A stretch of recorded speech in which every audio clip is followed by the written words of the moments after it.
Good morning, everyone. I'm happy that we could be hosting this webinar this morning. My name is Jeanette Calder. I'm the Executive Director for the Jamaica Accountability Meter Portal. There is a topic that we would like to focus on this morning that has been present in the minds of most of the persons that are here this morning. And so I'm really happy to welcome those who could join us for the next hour. We really don't intend to keep you longer than that. And I can see in the room we have quite a number of visitors from the lovely island of Trinidad and Tobago. I don't have to ask why that is the case because we do have a special speaker who is going to share some thoughts on the subject this morning, Mr. Afra Raymond. But I want to thank all of Afra's friends and colleagues who are joining us. The good news is, and I would say good news, is that quite a bit of what we will share with you will be relevant to the Twin Island Republic. And I know that there will be some substantial contribution from those of his colleagues that are here. Thank you for coming. The gentleman who will appear on the screen and has been appearing in the invite that you have gotten used to seeing, Mr. Afra Raymond. I would like to introduce Afra using the information that has been shared with me. But I'd also like the opportunity to indulge in sharing with you how I actually met Afra. But I'll start by saying Afra is a professional fellow of the Royal Institution of Chartered Surveyors, and he's the managing director of Raymond and Peer Limited. You can actually find their website at raymondandpeer.com, P-I-E-R-R-E.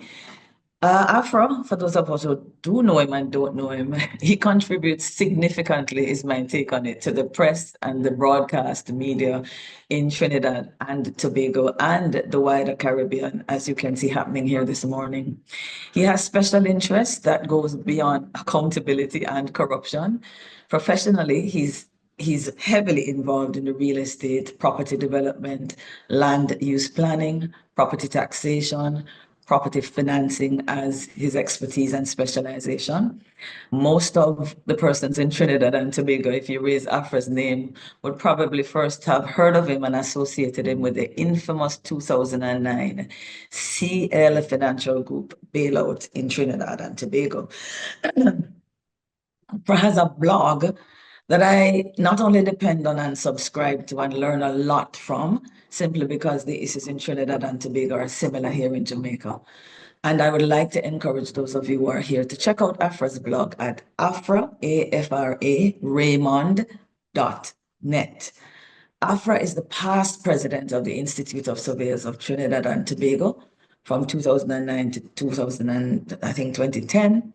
And he's also the past president of the Joint Consultative Council for the Construction Industry, having served between December 2010 and November 2015.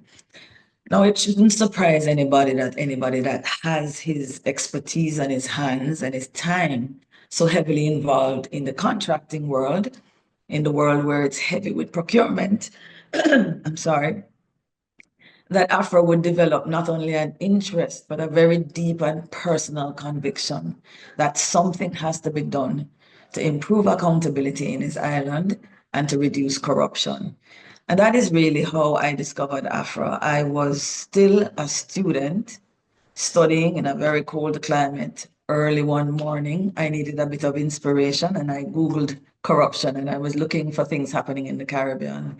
And I came across a TED Talk, which I would still encourage any and everybody here to listen to. I think it was entitled The 3 Myths of Corruption.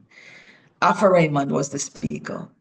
I think it has gone over 1 million views on TED Talk, so easily one of the more popular ones.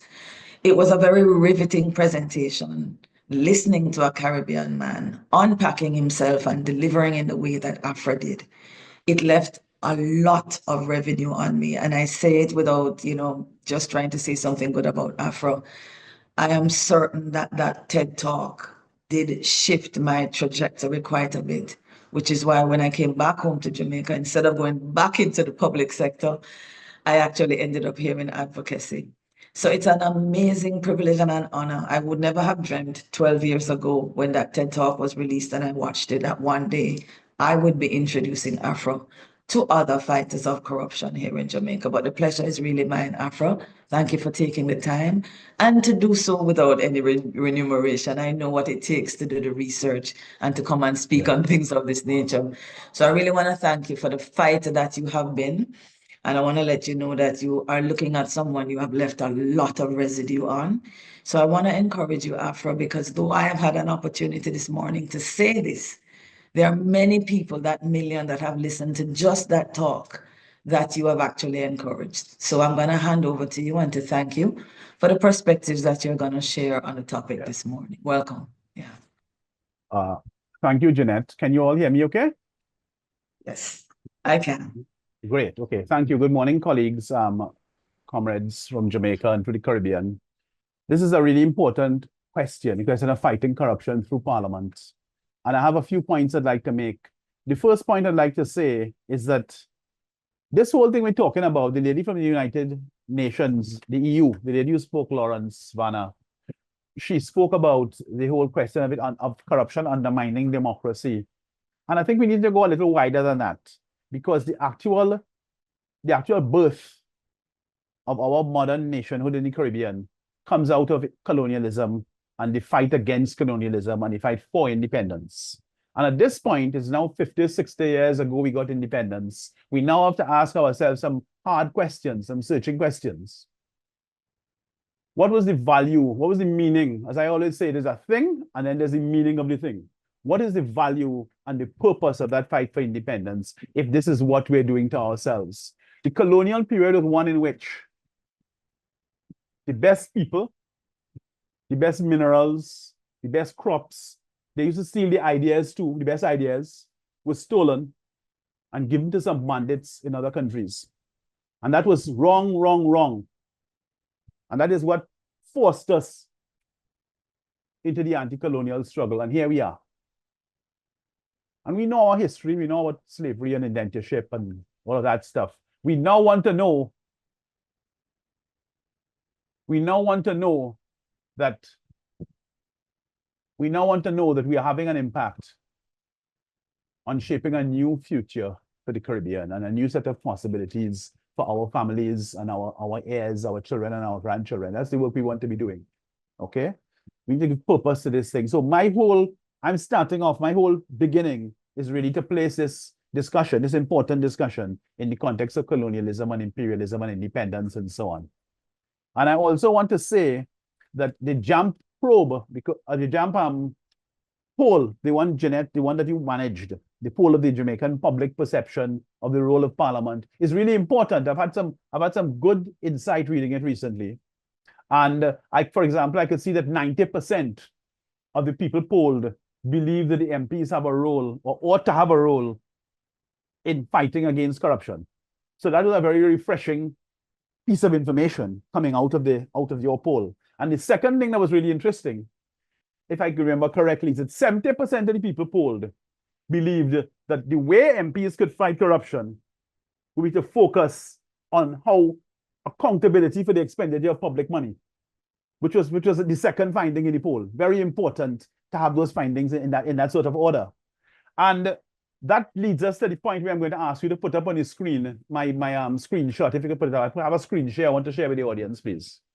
So this is an equation I developed because I know that Vanna Lawrence, when you spoke a little while ago, sis, you were telling us about the difficulty, even in the United Nations Convention Against Corruption, that there's no settled, simple, compact description of what corruption is. Well, this is my attempt at making a contribution to that discourse, because I believe that anywhere you have an expenditure of public money and you minus, it's an equation, I call it the corruption equation, you minus transparency and you minus accountability, wherever in the world you are, it would always be equal to corruption, because you have vast amounts of money that doesn't belong to the people spending the money. It belongs to the rest of us, which is the important point that you made, Jeanette.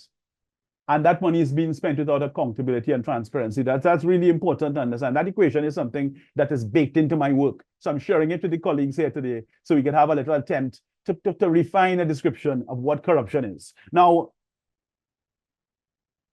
Unfortunately, I have to bring a couple of examples from Trinidad and Tobago. The Jamaican colleagues on the other end could give lots of examples, and I try to stay closely in touch with what's happening in Jamaica, and there's quite a lot happening in Jamaica, but I'll stick with Trinidad and Tobago examples now. So the example I would start off with is that we have a parliamentary system in which we have something called a Parliamentary Accounts Enterprises Committee. And our parliament has a procedure where, in fact, that committee, the parliamentary committees sit, and that committee actually comprises a blend of MPs as an all-parties committee. And the convention is that the chairman of the party is normally somebody who's on the opposition side.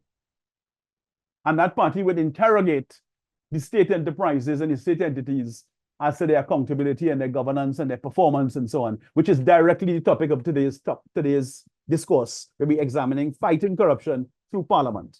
The Parliamentary Accounts Enterprises Committee wrote to all the state enterprises, asking them to submit their accounts. Only 10% of them responded, and even a smaller amount of those actually sent any accounts. So we have a gap in terms of Parliament's ability to actually superintend the expenditure of public money by these important public agencies. The second example I would give, because I know my time is limited, I'm just going to give two examples and then we get into some of the wider dimensions of the problem. The second example I would give, 2022, November. So Parliament has a Public Accounts Committee. Now, the Public Accounts Committee is different from the Public Accounts Enterprises Committee. The Enterprises Committee looks at state enterprises like the National Airline and that sort of thing. The Public Accounts Committee looks into the expenditure of ministries. Those are the bodies that form part of the government, directly part of the government. And in that case, what we found was the first paragraph of this astonishing story. About $50 million in public grant funding was lost to fraud in the fiscal year 2021 to 2022. Parliament's Public Accounts Committee heard last Wednesday, something. Responding to questions sent in by a member of the public, Permanent Secretary Jacqueline Johnson, and the ministry is called the Ministry of Social Development and Family Services. So this is money that is intended for the poorest citizens. And to place the amount of money in context for the Jamaican colleagues, 50 million Trinidad dollars is about 1.25 billion Jamaican dollars. And this Permanent Secretary, Jacqueline Johnson, gave the estimate of the loss about $50 million. She said, I am not certain of that figure, Chairman, because we do not have any system of finding an accurate figure. Could you believe that? We might be in a position to determine that when our investigation unit has done a more comprehensive review of the system. And that person is not being penalized or punished for that lack of accountability. We had one scandalous newspaper report, which I kept, and it has gone away. So that amount of money that was intended for the benefit of the poorer citizens, the rest of us pay taxes towards that, has gone, heaven knows where. The Permanent Secretary doesn't know where. She says she doesn't know. So we then get on to the vexed question of how will Parliament discharge its responsibilities in this important area. And we started going to some waters that are somewhat philosophical. I know, Jeanette, you've done some important work and you shared it with me as well about trying to create job descriptions for parliamentarians. It was very, very interesting. I know it's incomplete, it's a work in progress, but it's a huge step in the right direction. And what we find is that our parliaments, the Parliament in Trinidad and Tobago and the Parliament in Jamaica, the parliamentarians there and the ministers have to swear oaths that have similar objectives. And the objective of the oath is to get the individual who's assuming high office to swear that they will place national issues, the public interest, in advance of their personal interest, in advance of their family interest, in advance of their party political interest, in advance of people who belong to the same religious persuasion. So in fact, it's an attempt to formalize an arrangement for national progress, where in fact, those people who are serving the public interest dedicate their time and energy to doing so. But what we observe when we get into the nitty-gritty of how the thing really goes in the Trinidad and Tobago public life among the leaders and in the Jamaican public life among the leaders, you find that, in fact, what actually is at play, and it's at play internationally in other places, but I'm not here to talk about those other places, is that somebody could do any stupidness, any illegality, and their party colleagues, their partisans will support them no matter what. So it's a perverse case of my country, right or wrong. And there's a deep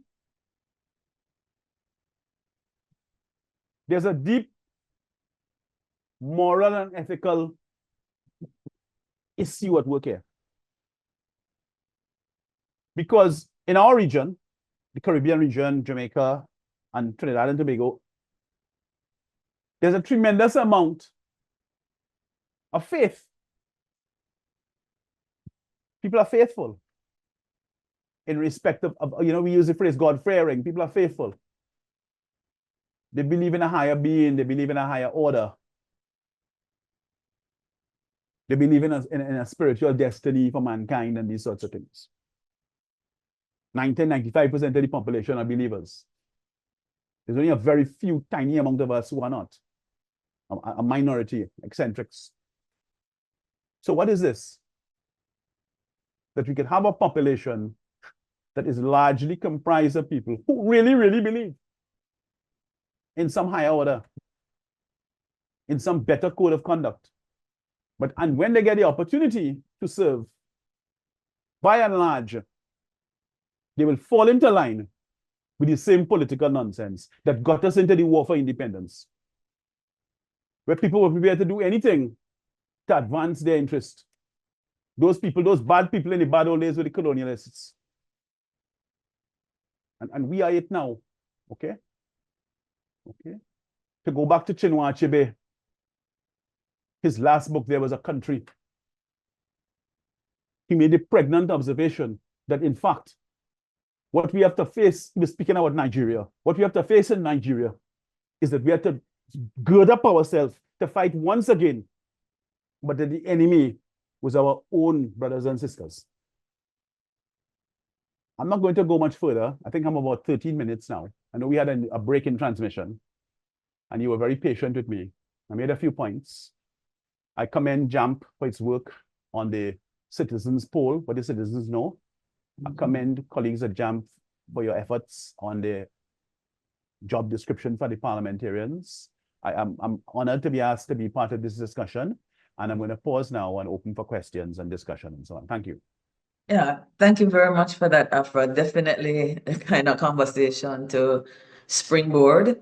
I am going to take the privileges given to me as moderator to ask you a question that has come to mind listening to you. I was quite struck by your sharing the statistic of how many persons in Trinidad and Tobago do believe in a higher power and therefore do believe that there is a moral guide. I'd never quite heard it brought into a discussion in the way you had a while ago. So I really wanted to ask you about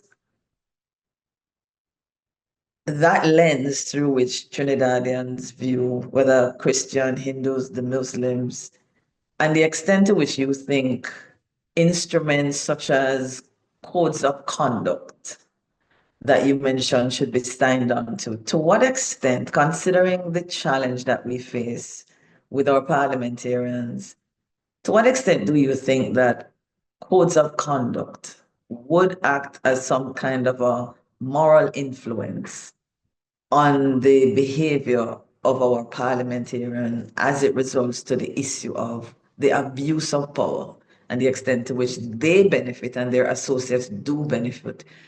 Is a code of conduct, signing that document, one you think that would really make a difference in either of our islands?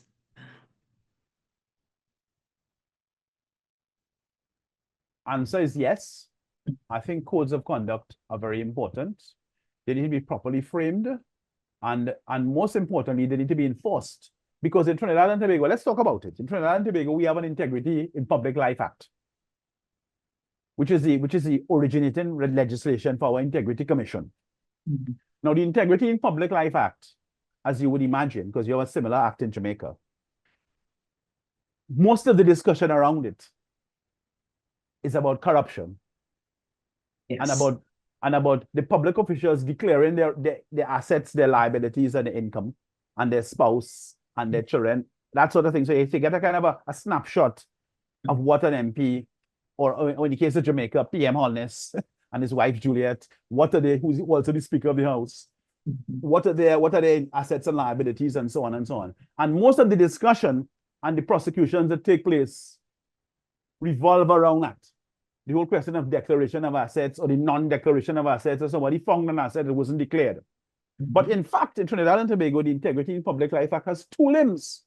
Mm-hmm. Okay. There's a second limb that almost nobody ever talks about.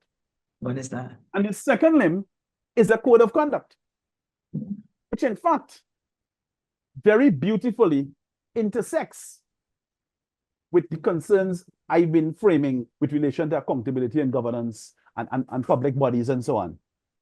Interestingly enough, the way the act finally got through Parliament, the Integrity in Public Life Act, the way it finally got through Parliament, the bits about people filing this on this date and what details you're supposed to file and the declarations, those bits are tremendously detailed. Okay. But with penalties.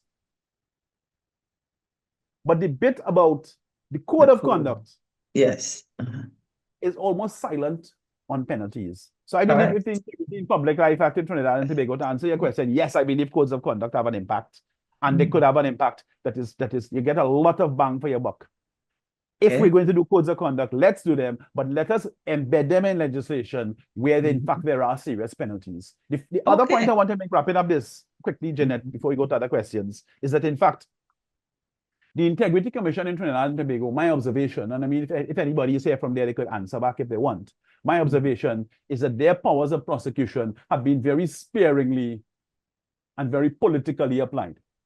I can only remember every year they publish hundreds of people who haven't filed, and this person should have filed, and that person should have filed. I can only remember 2 cases they ever did, where they actually took action or something resembling legal action against people. One was former Prime Minister Basideo Pandey, who passed away recently. And the other one was the person who left our Prime Ministership on the 16th of March, which is Dr. Keith Rowley, when Mr. Manning was out to get him, and there was a whole political wickedness taking place within PNM. But those are the only 2 cases the Integrity Commission ever did, where they actually tried to put anybody in court.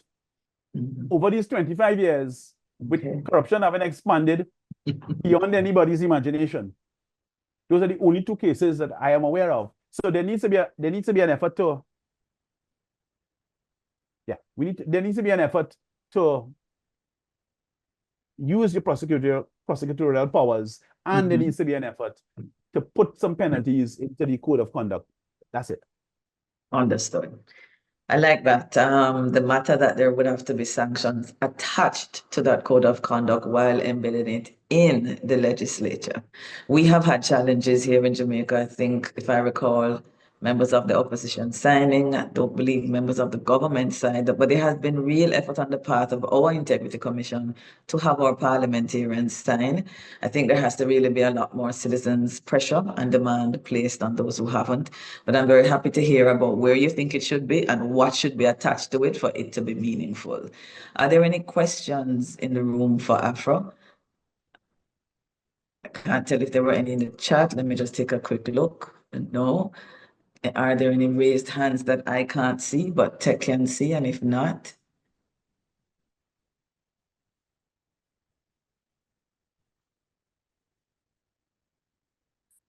okay, in the meantime, I just want to acknowledge that we have had joining us not just a member of the legislature and a member of parliament, but the chair of one of our financial oversight committees in the Parliament of Jamaica. And for those of us who are not hailing from home, I would like to identify him as MP Michael Phillips, member of the opposition and the chair of the Public Administration and Appropriations Committee.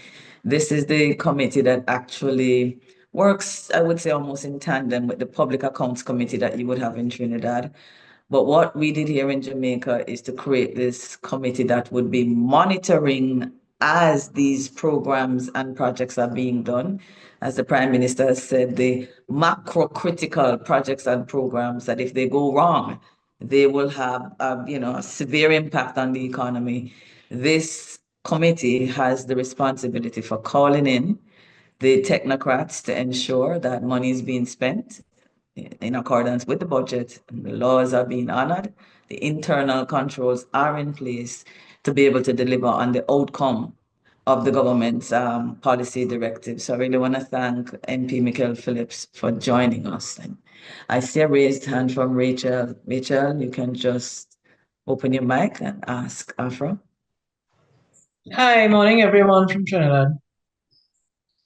I just have one question, because this is something that has been of concern to me for many, many years, is lack of enforcement.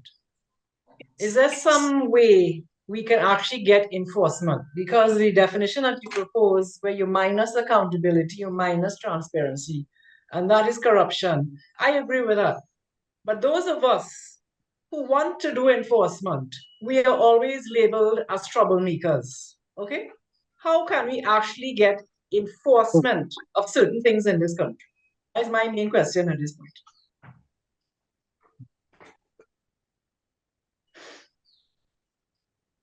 Afra, you caught the question? Sure, no problem. Yes, Rachel, morning. I think there has to be a degree to which one is what you're really moderating with, because you're dancing with something, eh? What you're really moderating with in this sort of context is the question of discretion. What discretion do you give a prosecutor? What discretion do you give the DPP? Okay? And that was something we wrestled with when we composed and lobbied for the procurement law. And there are certain things that, in fact, are mandatory for somebody to be prosecuted. Okay? And in addition, there's only one of the offenses in the act that is non-custodial. So in fact, all of the convictions would require a custodial sentence plus a fine. And thirdly, we have a situation where for each of the bodies the procuring agencies, we had a named human being who was actually signing and responsible for the act of procurement. That is the chief procurement officer for each agency. So those were the steps we took to embed a degree of enforceability within the law. The difficulty, I'll say it plainly, the difficulty is that under our current arrangements, very similar to Jamaica, we have a situation where whatsoever the recommendations for prosecution worked out by the OPR, those recommendations have to go to the DPP, the Director of Public Prosecutions. That is the body that brings the prosecution. And I know they have discussions going on between the OPR and the DPP. That is part of the discourse going on to develop the law. But we actually have a situation, and I'll speak about it plainly. That is the purpose of this sort of seminar and this sort of exchange. We actually have a situation in which our public officials, whether they be DPP, whether they be senior police, they have very little idea. They have very little concept about how to prosecute, how to tackle large-scale crime, white-collar crime, large-scale corruption. They have very little idea about that. They have a lot of clarity about other things, but they have very, very little idea about that. But we need to start somewhere. And that was our approach to the question, Rachel. So that's the best answer I could give you at this point in time, because I'm not in government. I know there's a colleague here who is, the chap who just joined. He's at that level. He could talk to the points, but that's my answer for colleagues at this point here. Okay, great. All right. Thank you very much, Afra. Thank you for that question, Rachel. And as far as enforcement is concerned, Rachel, one of the things that we have become quite convinced of here at JAMP is simple matter of educating citizens. I mean, there's no reason why citizens can't know there's a law, corruption, wrong argument done. But if you take, for example, myself or the team working here with me at JAMP, the more I really understood what the responsibilities of the different stakeholders are and what we, the citizen, are paying them to do, is the better I could assess the extent to which we were not getting value. And like naturally anybody, if you're paying for something and you're not getting value, there is this conviction to step in. The more you understand, the more confident you are to demand. And so I think educating citizens about the roles of the different stakeholders is really key to empowering them to continue to demand more effectively. So for that reason, we are gonna pivot over to the presentation, but I believe there's a message in the chat here for you, Afra, that I just wanted to, there's a question that actually came down. I want to see how quickly we can take it. Afra, what thoughts do you have on a high visibility, persistent messaging campaign amplified and run with by several sectors in the society that targets parliamentarians, focused particularly on their moral and ethical responsibility and the duty that they have to the people over the party? So a visible, persistent messaging campaign by several sectors in your society and mine, targeting parliamentarians on that particular matter. What do you think of that? Well, I wrote back in the chat, because that was a few minutes ago, that I actually think is a fantastic idea. And certainly there needs to be greater awareness. I don't think this is going to be solved. This is a huge, as I said, it's a huge moral, ethical issue. Because as we said earlier on, Jeanette, we have people who believe in this higher order, they're people of faith. But in fact, when you put them in a position and you give them the opportunity, you know, that old saying, if you want to test somebody, give them the opportunity. Okay, you put them in a position and they do what they fully well want to do, and they forget what oath they signed. And we have examples manifest all around us, which is why we're in this mess in the Caribbean. You know, we're in the mess because you have people, you put people to do work and they're seeing about themselves. If apple beef or butter, and they see after themselves. Okay, so that's really the problem that we're fighting with. So let's continue with this notion of what we call it now, messaging. Let's continue with this notion, because we have to have a way to get through and make that point. Okay, it has to be, there has to be a better way to do this. Yes. Right? And party supporting your party, right or wrong, is not the way. No, it's not. Yeah. Thank you very much, Afra. Really appreciate the time. It's a really excellent setup for what I'm about to jump into.